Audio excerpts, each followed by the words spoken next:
নমস্কার প্রিয় দর্শক বন্ধুরা, ঠাকুমার সহজ রেসিপি চ্যানেলে আপনাকে স্বাগত জানাই।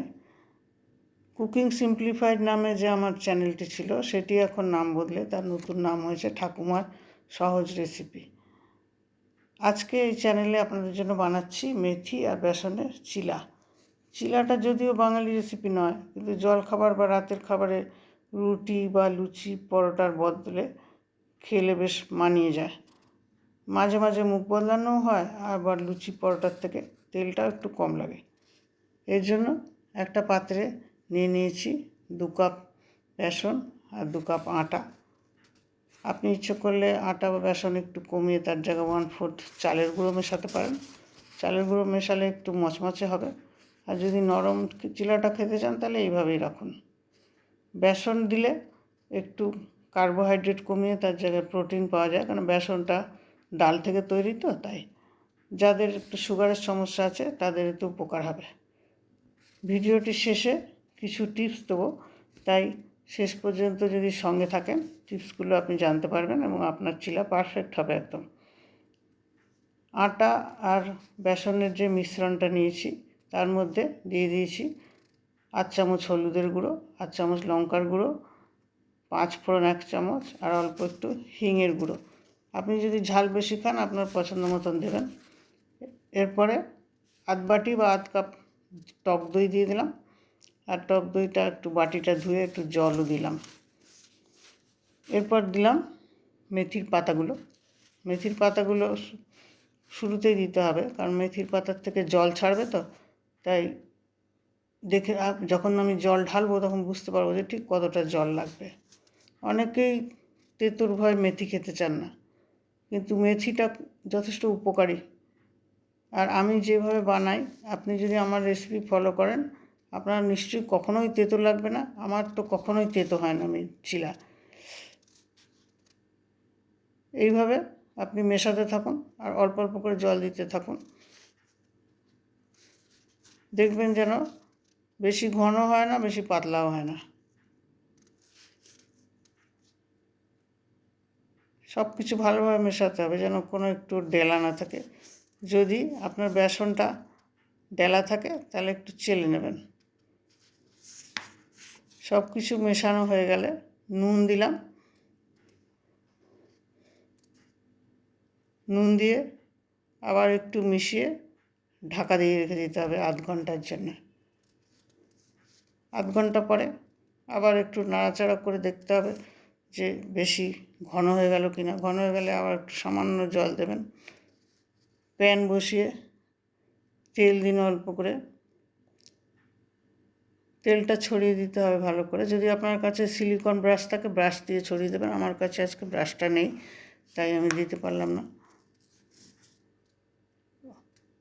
2-2.5 চামচ বা আপনার প্যানের সাইজ মতন আপনি যত বড় চিলা বানাতে চান ততটা গোলা দিয়ে ভেজে নিন অল্প আঁচে, আস্তে আস্তে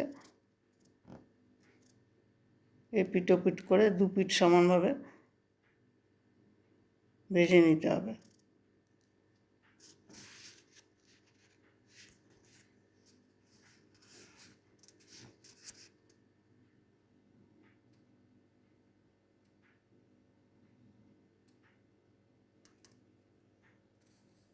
আজকের চিলাটা আমি খাওয়ার জন্য বানিয়েছি আলুর তরকারি আর বুন্দি রায়তা। যে কোনো তরকারি আপনার পছন্দ মতন আপনি বানাতে পারেন। এই যে আলুর তরকারি আছে বানিয়েছি, সেই রেসিপিটা আমার আরেকটা ভিডিও আছে লুচি তরকারি, সেখানে সেই রেসিপিটা দেওয়া আছে। আপনার ইচ্ছে হলে আপনি ওই রেসিপি ফলো করে আলুর তরকারি বানাতে পারেন, বা আপনার পছন্দ মতো অন্য কোনো তরকারি বানান। তাছাড়া যে কোনো রকমের রায়তা, শশা রায়তা, টমেটো শশা রায়তা, যে কোনো রায়তা বানাতে পারেন, বা আচার বা যে কোনো চাটনি, সব কিছুর সাথেই খাওয়া যায়, ভালোই লাগে খেতে। আপনার যত কটা লাগে চিলা তত কটা ভেজে নিন, আর বাকি গোলা যদি বেশি হয়ে যায় সেটা ফ্রিজে রেখে দেবেন। 3-4 দিন পরেও ব্যবহার করতে পারবেন সেটা।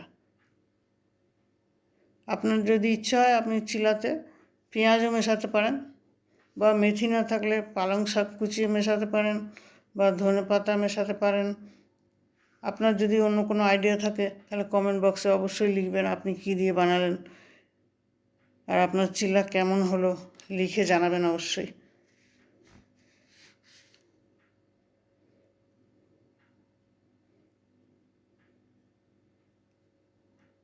আপনার চিলা যেন পারফেক্ট হয় সেজন্য আপনি বেসন যদি পুরনো হয় তাহলে বেসনটাকে চেলে নেবেন ভালো করে আগে, তাহলে একটু ডালা থাকবে না।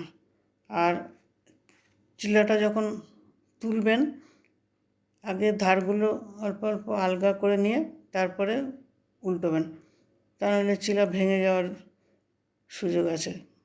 কারণ দই দেওয়া হয়েছে তো নরম জিনিসটা, সেই জন্য সাবধানে উল্টাতে হবে।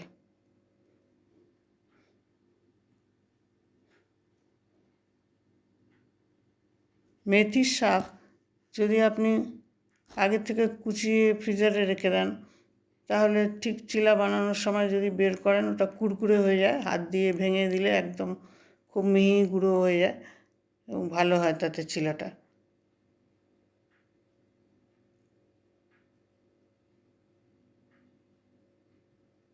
এইভাবে আপনার যে কটা লাগে সে কটা ভেজে নিন। ভিডিওটি যদি আপনার ভালো লাগে তাহলে অনুগ্রহ করে লাইক, শেয়ার ও সাবস্ক্রাইব করবেন। আর আপনার ভালো না লাগলেও কমেন্ট অবশ্য করবেন। দেখা হবে এরপর অন্য কোনো ভিডিওতে। ততক্ষণ ভালো থাকবেন, আনন্দে থাকবেন, সুস্থ থাকবেন। শেষ পর্যন্ত দেখার জন্য ধন্যবাদ। পরিবেশন করুন আপনার পছন্দ মতো তরকারি, রায়তা, চাটনি, আচার, যা দিয়ে ভালো লাগে।